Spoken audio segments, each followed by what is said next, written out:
The National Education, Health and Allied Workers Union is threatening to withdraw its support for the ANC in next year's poll if it doesn't heed its demands. The union is due to meet with ministers tomorrow evening to discuss its demands delivered to President Ramaphosa. For more on this, parliamentary reporter Lindsay Dentlinger is with us. She's been tracking the outcomes of a National Executive Committee meeting at the weekend. So what were those outcomes, Lindsay? Good afternoon.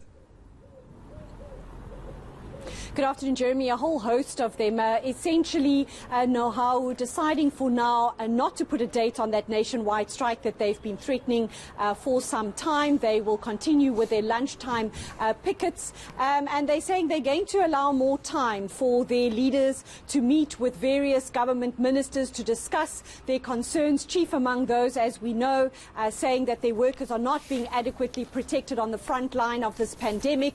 And of course, they're wanting government to stick to that wage agreement, that final year of that 3-year wage agreement, for which government says they simply don't have the money to pay. So those are chiefly their demands, and as you've mentioned, a meeting with ministers are going to allow that to run its course. But here's the General Secretary, Zola Zapata, speaking here in Cape Town post that NEC meeting earlier today.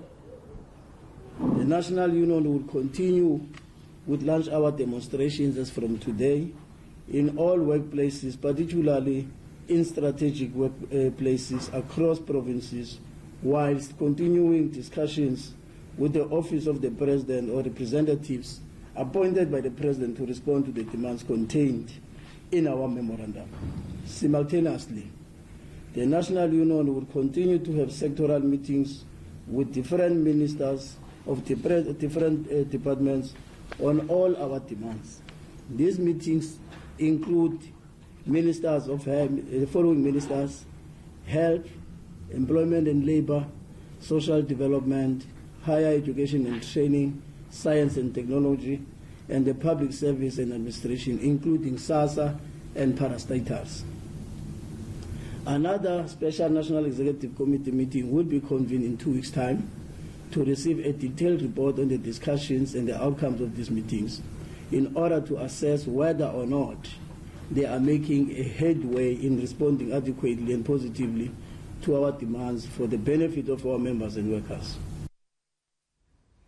And Lindsay, there's also a political threat in all of this. The union is threatening, if I understand you correctly, to withdraw its support for the ANC in the elections next year. What is it saying, and how concerned would the ANC be about this, I wonder? Jeremy, well, it's to be expected. Local government elections just about a year away now, and I think it's to be expected that it's going to be used as a bargaining chips in situations like these. But when I asked Nehawu where it thought government had to get the money to stick to that agreement to pay out those above inflation wage increases in 2020, they said that they don't believe that there's no money within the state, that if people are able to loot, and given all the corruption that is rife amongst the ANC's ranks, then there must be money in the state. And so they're not buying that excuse that the country is facing. All right, so we seem to have lost Lindsay Dentlinger, but I think we can still play that little bit of audio about what the union is saying in terms of withdrawing its support next year from Nehawu. One of the downfalls is to ignore and disregard workers of this country. And as this union, it will not be easy to convince our members again for their support. As we know, all of us, that 2021 is the year of local government. We will not go to bleeding people who are dying of hunger, because they're not giving their money, and say, vote for the people who have always oppressing you, people who are renegating from what we had agreed upon, people who have refused to give you what is due to you.